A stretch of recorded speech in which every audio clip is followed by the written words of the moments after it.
Super Esporte chega com tudo nessa véspera de Natal. É um programa muito legal, muito especial. Se prepara, hein? Porque a partir de agora você vai acompanhar uma mini retrospectiva de tudo que aconteceu de mais legal em 2013. Daqui a pouquinho, hein? Vamos pro intervalo e a gente volta já. Até já.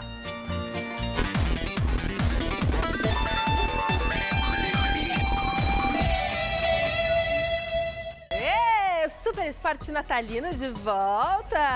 E para começar, Cruzeiro, campeão brasileiro de 2013. O time mineiro deitou e rolou na competição. Vamos ver.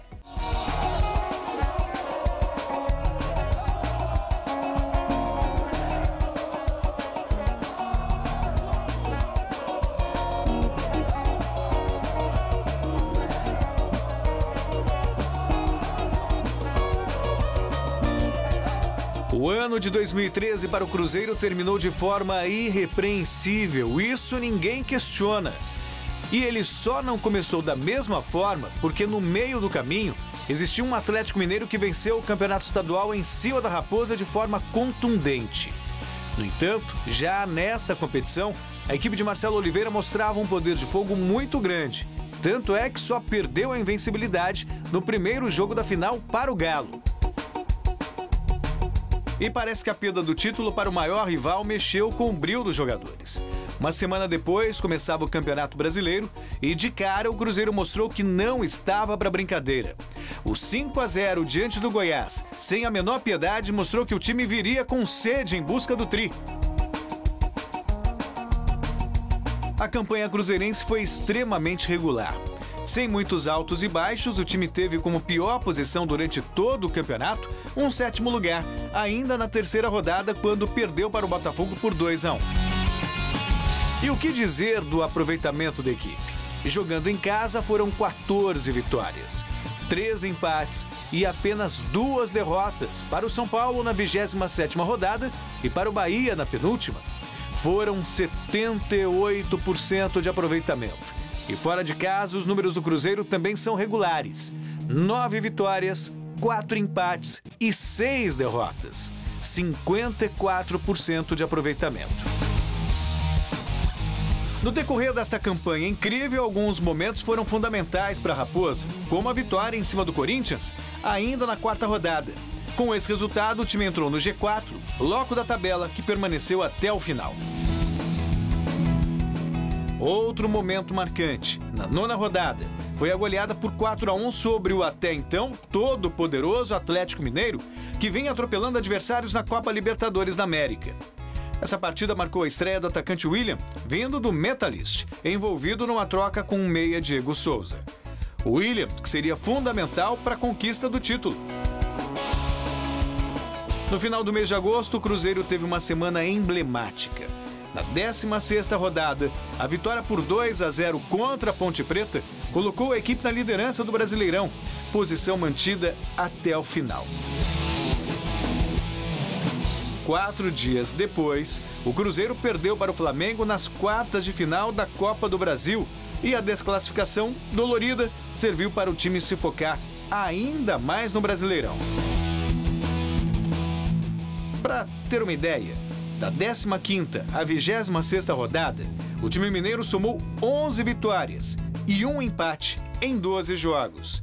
34 pontos em 36 disputados. E no meio desses bons resultados estão os 3-0 em cima do Botafogo, numa partida que poderia mudar a história do campeonato se a equipe carioca tivesse vencido. Mas o "se" não entra em campo. Depois dessa sequência impressionante, o Cruzeiro teve uma pequena baixa de rendimento. Nos 4 jogos seguintes, 3 derrotas, inclusive para o rival Atlético Mineiro. A gordura armazenada nas rodadas anteriores não deixou o time ter a liderança ameaçada. A equipe se reencontrou com a vitória na 31ª rodada ao bater o Criciúma por 5-3 no Mineirão. Uma partida que, para muitos, foi a melhor do campeonato. Uma virada incrível, comandada pelos atacantes Borges e Dagoberto. Agora, a pergunta que se fazia era: com quantas rodadas de antecedência o Cruzeiro conquistaria o título? A resposta veio 3 rodadas mais tarde. E o time de Minas nem precisou entrar em campo para comemorar. A derrota do Atlético Paranaense, até então vice-líder, para o Criciúma por 2-1, fez com que o Cruzeiro começasse o segundo tempo do jogo contra o Vitória em Salvador, já como campeão brasileiro de 2013. Mesmo assim, a equipe venceu aquela partida por 3-1 e pôde comemorar o tri com 4 rodadas de antecedência.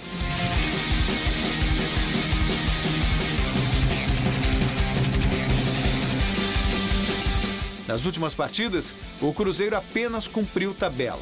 Empate por 2-2 contra a Ponte Preta, derrota para o Vasco por 2-1, nova derrota para o Bahia pelo mesmo placar e empate com o Flamengo na última rodada.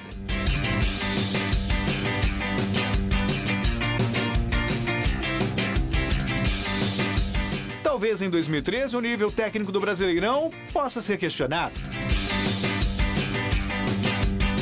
Porém, o merecimento do Cruzeiro em ganhar o título, não. Foram 23 vitórias, 5 a mais que o Grêmio, vice-campeão. Um aproveitamento de 66,6%. Foram 77 gols marcados, o melhor ataque da competição. Ou seja, os números não mentem. A taça do Brasileirão deste ano, com toda certeza, ficou em boas mãos.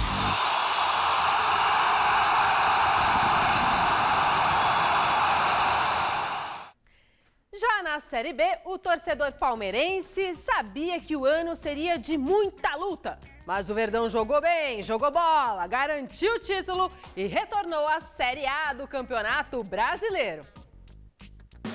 18 de novembro de 2012, em Volta Redonda. Um empate do Palmeiras diante do Flamengo rebaixou a equipe para a Série B do Campeonato Brasileiro. O time paulista até abriu o placar, mas, por ironia do destino, Wagner Love, revelado nas categorias de base do Verdão, empatou o confronto. Agora, o Palmeiras precisava tocar o futuro e uma reestruturação para 2013 se fazer necessária. Presidente novo, diretoria nova e ídolos que foram embora, como Barcos e Marcos Assunção. Chegaram alguns reforços, como Fernando Praz, Wilson e Leandro. No comando técnico, Gilson Kleina tinha respaldo da diretoria e seguiu treinando o elenco. A temporada começou e, junto com ela, mais decepções. Eliminação para o Santos na semifinal do Paulista. Gol! Santos sai com a vitória desse clássico dificílimo na Vila Belmiro. Sem falar na vexatória goleada por 6-2 para o Mirassol na primeira fase. Nas oitavas de final da Libertadores, o Verdão caiu diante do Tijuana, do México, no Pacaembu. 2-1 para o time mexicano. Teve início, então, o grande objetivo do ano: voltar à Série A. O Verdão começou a campanha na Série B vencendo o Atlético Goianiense em Itu por 1-0. A partir daí, foram mais 5 jogos até a pausa para a Copa das Confederações, com 3 vitórias e 2 derrotas. Enquanto o Brasil se sagrava campeão, o elenco sofria mudanças. Alguns jogadores foram negociados, como Maicon Leite e Maurício Ramos. E outros chegavam para compor o elenco, entre eles Allan Kardec, Mendieta e Eguren. Com o retorno dos jogos, o Palmeiras engrenou uma sequência de 10 partidas sem perder. Na 16ª rodada, o Verdão bateu o Paysandu no Pacaembu e assumiu a liderança da Série B para não largar mais.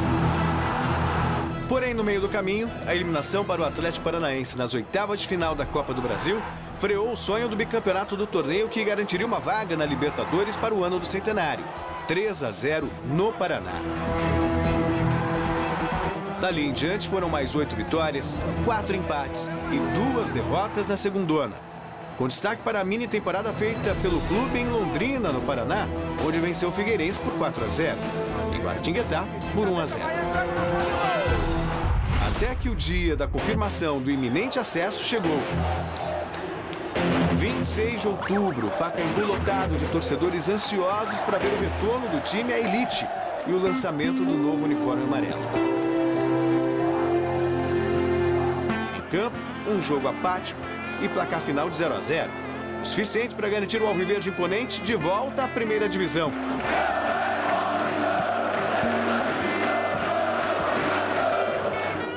Daquele momento em diante, com o acesso garantido, o título se tornou a bola da vez.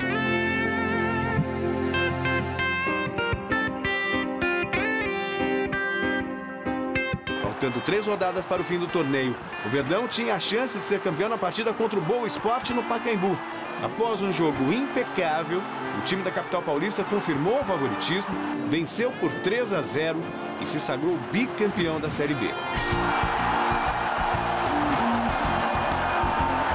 Completando a tabela, o Verdão ainda goleou o Ceará, jogo da entrega da taça, e perdeu para a Chapecoense. A torcida espera que em 2014 o drama do rebaixamento não se repita.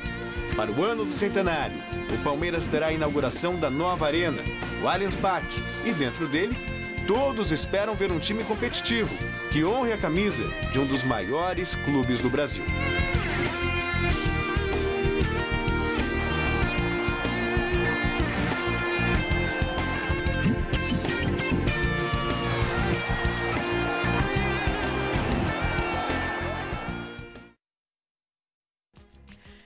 Mas quem não teve muitos motivos para comemorar em 2013 foi o tricolor paulista. O São Paulo não faturou nenhum campeonatozinho, mas em compensação, um velho conhecido voltou ao Morumbi para delírio da torcida.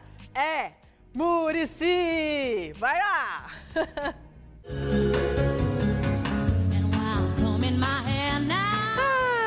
São Paulo e Muricy Ramalho, uma história de amor. Daquelas de cinema que terminam em casamento. Mas são cheias de desencontros. O problema é que o futebol, apesar de arte, não é ficção, é realidade.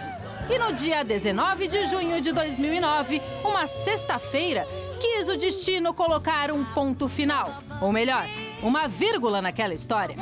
Muricy e o tricolor combinavam quando o assunto era Campeonato Brasileiro. Juntos conquistaram o país 3 vezes. Tédio? Marasmo? Mesmice? Não, Morumbi não conhecia nada disso. Pelo contrário, vivia provavelmente o melhor momento de sua vida.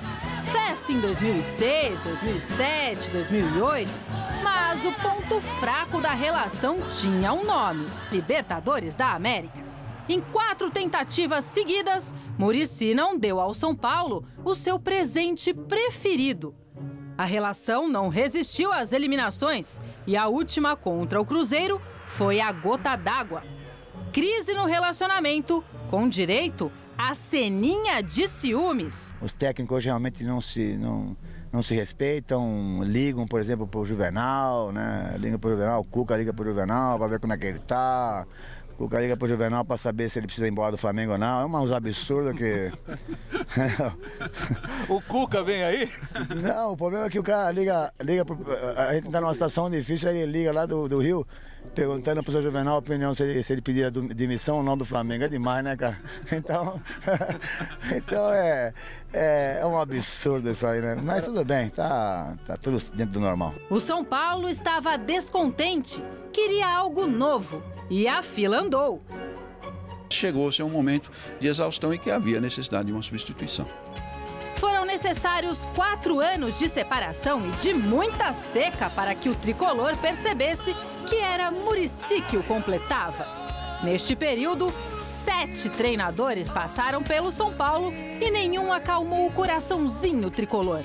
O primeiro substituto veio direto da França. Ai, que chique! Ricardo Gomes tinha clubes como PSG, Bordeaux, Mônaco no currículo e parecia o nome ideal. Mas não resistiu à eliminação na semi da Libertadores diante do Internacional em 2010. Entrava em cena, então, Milton Cruz, que já leva no nome o destino do sacrifício. Carrega a cruz de ser um interino. Ombro fiel do São Paulo, está sempre ali na hora do socorro.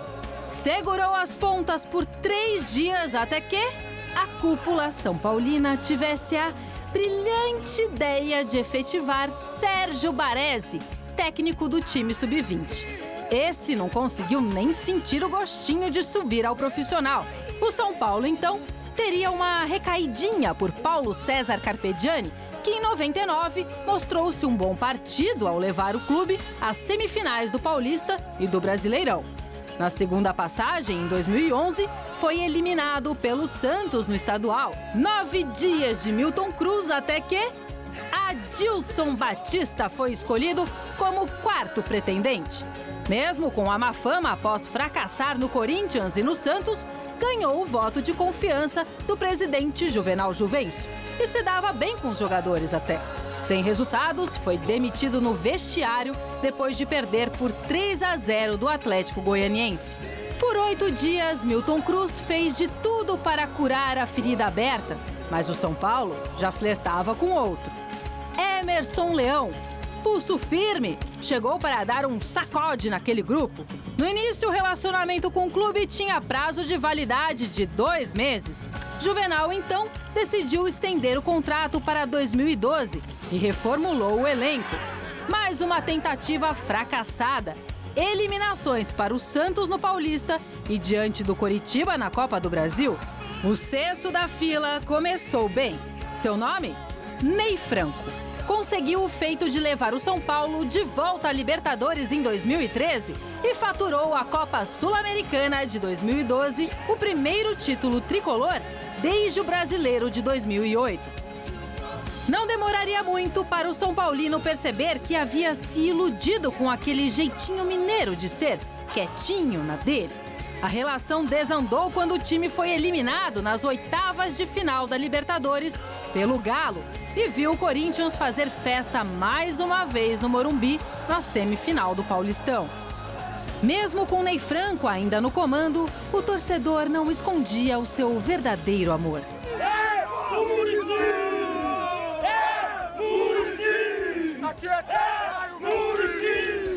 Mas Juvenal parecia irredutível e fez jogo duro. Entre 2 campeões, escolheu ficar com Paulo Autuori e seu charme carioca. Depois de Milton Cruz, é lógico. O cenário é tão negativo que nem o velho conhecido foi capaz de trazer de volta a alegria ao Morumbi.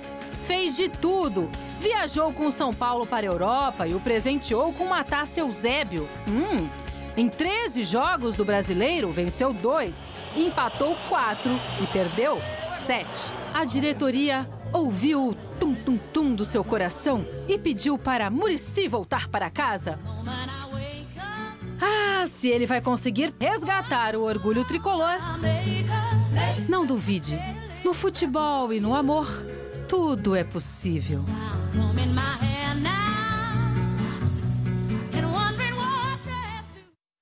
Em 2013, o Corinthians faturou o Paulistão e a Recopa Sul-Americana. Mas todo mundo vai lembrar mesmo é de Tite. Para muitos, o melhor treinador da história do clube. Gaúcho de Caxias do Sul, Adenor Leonardo Bach, o Tite, treinou o Corinthians pela primeira vez entre maio de 2004 e fevereiro de 2005. Nessa passagem, ganhou o respeito da Fiel. Afinal, pegou o time na 18ª posição daquele brasileiro e terminou a competição em 5º lugar. A chegada da MSI, de Kiora Bichão, Parque São Jorge, deixaram o cargo de Tite por um fio. Uma derrota por 1-0 para o São Paulo no Paulista de 2005 culminou com a demissão do treinador.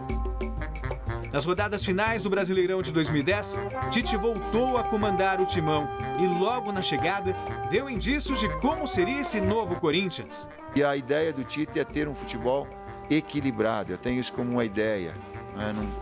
Não é nenhuma novidade, não estou passando nenhuma novidade. É de ter, sim, consistência defensiva, sem abrir mão de ser agressivo. Uma coisa que nos move a todos nós, eu vou ter essa pretensão, é ter reconhecimento profissional e competência. Naquela época, o time alvinegro estava a 10 jogos sem vencer e perdia a última chance de ser campeão no ano do centenário. Com o Gaúcho no cargo de treinador, a história mudou e o Corinthians chegou à última rodada do Brasileiro, ainda com possibilidade de ser campeão. Mas um empate contra o Goiás levou o clube para a 3ª colocação.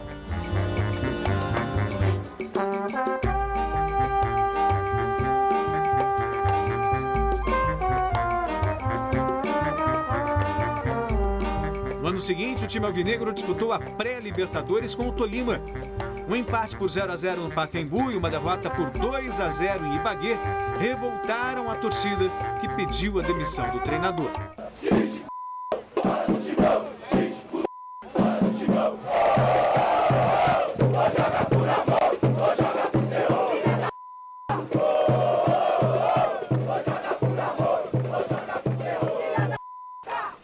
A humilhação pela eliminação precoce na Libertadores era grande. A Fiel exigia um título e a competição em disputa era o Paulistão. No caminho para a final estava o arquirrival Palmeiras e uma calorada discussão com o conterrâneo Filipão marcou aquele campeonato. Fala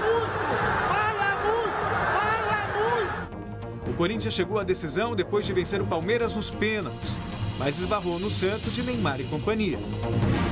O sonhado título de Tite no Timão só veio meses depois, no Brasileirão, com uma campanha invejável do clube líder por boa parte do torneio e detentor da melhor defesa da competição. Timão, campeão!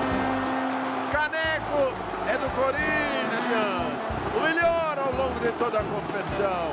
Corinthians campeão brasileiro de 2011. O título do Nacional credenciou o Timão para a disputa da Libertadores América novamente. Mas desta vez a história corintiana no torneio foi diferente. Em 14 jogos disputados, a equipe alvinegra não perdeu nenhum, ganhando inclusive a final do todo-poderoso Boca Juniors. Campeão da América e alguns meses depois, bicampeão do Mundial de Clubes, ao vencer o Chelsea por 1-0 no Japão. Este ano, mais 2 títulos. Primeiro o Paulistão diante do Santos e depois a Recopa Sul-Americana contra o São Paulo. Tite é o segundo treinador que mais vezes comandou o Corinthians. São 269 jogos à frente da equipe de Parque São Jorge, atrás apenas do lendário Oswaldo Brandão. Com uma história tão rica, certamente o torcedor corintiano vai demorar para esquecer a genialidade deste gaúcho. O Corinthians na sua vida é? O marco maior da minha trajetória profissional.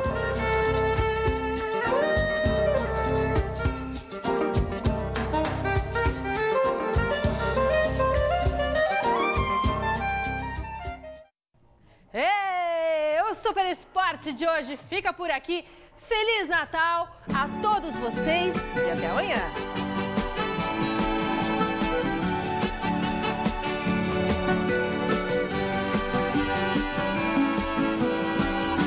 Feliz Navidad. Confira tudo o que rola no mundo da bola com o Gazeta Esportiva. Hoje, 6 da tarde. Assista agora Você Bonita e logo após, Mulheres.